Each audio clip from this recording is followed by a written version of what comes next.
GM, everyone. I'm Diran, CTO at Messari. I want to thank you all for joining me today at Scale or Die. It's incredible to be among so many talented engineers who are pushing the boundaries on what's possible on Solana. In the next 10 minutes or so, I'm going to share some of the tools and techniques we've developed at Messari that can help you build more insightful, data-driven applications on Solana. So as devs, we all share a common goal, which is how do we provide value and insight to our users? There is a challenge here, though. Obviously, there's many. But one of the challenge here is how do I provide curated high-signal data at scale? So a couple of challenges here. One, data is fragmented. It's fragmented across the industry. It's fragmented across the ecosystem, across protocols and platforms. Data ingestion. Data ingestion is not always easy. Data is noisy. There's a lot to parse through, especially as we're in the space. We often have 10, 15 tabs open at any point in time in order to sift through what's happening just on a given day. And then 3, just producing data at scale. We just need to ingest from multiple data types simultaneously: on-chain transactions, market data, social, X, news, forum, at scale. Here's an example of an output here. Many of you may recognize this is the Solana portal that we've built for the community.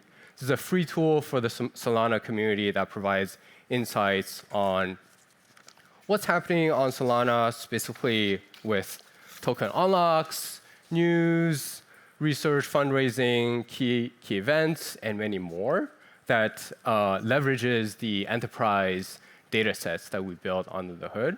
And then on the right side is an AI assistant powered by the same data that's within a data warehouse. In this talk, I want to give a quick 10,000-foot walkthrough of what we've built under the hood and how you could build something similar, but also some of the learning lessons that we went through. A little bit of the history here. We have a Messari alum right here, brings us back. We started with very simple pipelines back in 2018, just ingesting. How do you ingest market data into the system?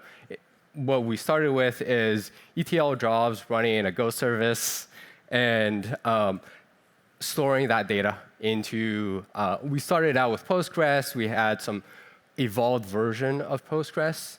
But as the demand grew, we added more jobs, more services, and more databases. And that started becoming more unwieldy to make sense of what is the source of truth here. How do we make sense of this data? How do we parse through the noise? And then everything changed in about 2022, where LLM started proliferating and AI became very popular. And we also started thinking about how do we start curating data using LLM pipelines. But that also contributed to some of the data fragmentation that we saw in the data pipeline. So at the end, we sort of ended up with a giant, complex system where we had ingestion running through many different pipelines with various differing types of data sets: market data, on-chain data, data from Twitter, events, so on and so forth. And it's very hard then to figure out what is that single source of truth. So first learning lesson is how do we consolidate all of this into one singular place so that we get a sense of what the history of the data transformation is. So for us, it was a revelation when we changed our approach from ETL to ELT. The naming might be inconsequential here, but under the hood, effectively, it changes from extract, transform, load to extract, load, then transform. And with that, we basically have a rule of thumb here, which is we always store the raw data. no matter how big that is, we always store the raw data and then transform afterwards. That way, we have a DAG system where we're able to locate every single transformation that happens in the system. We can locate where the things are erroneous and just replay it from that point forward. The second learning here is data observability.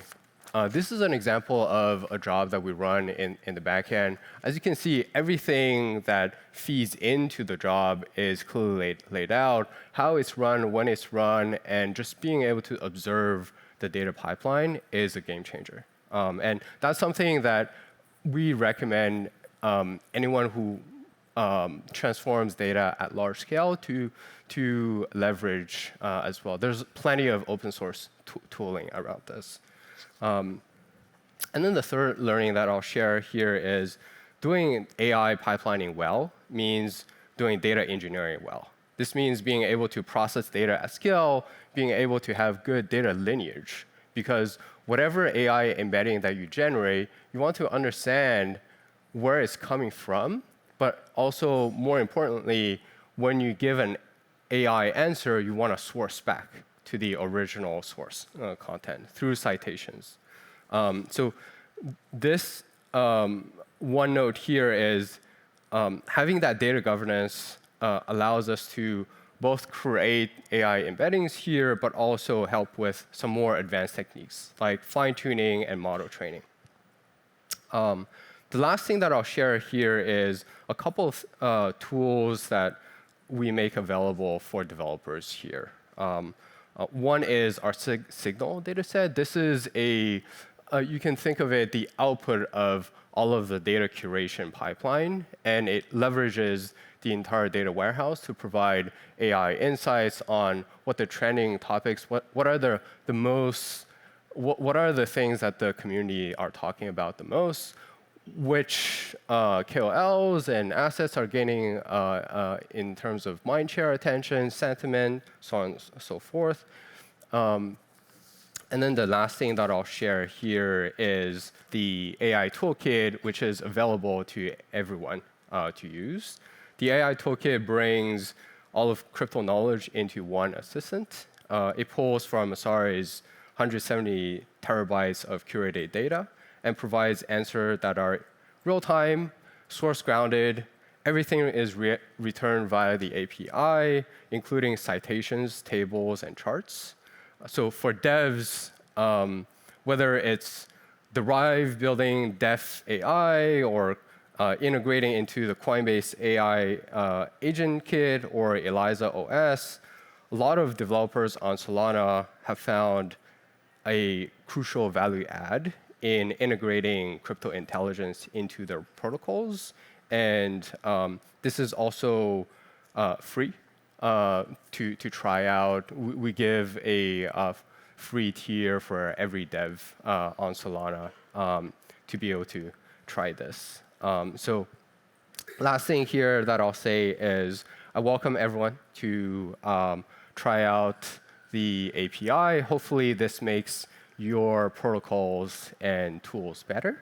And reach out to me. Here's my contact if you have any questions. And I'm open to chat anytime. Thanks, everyone.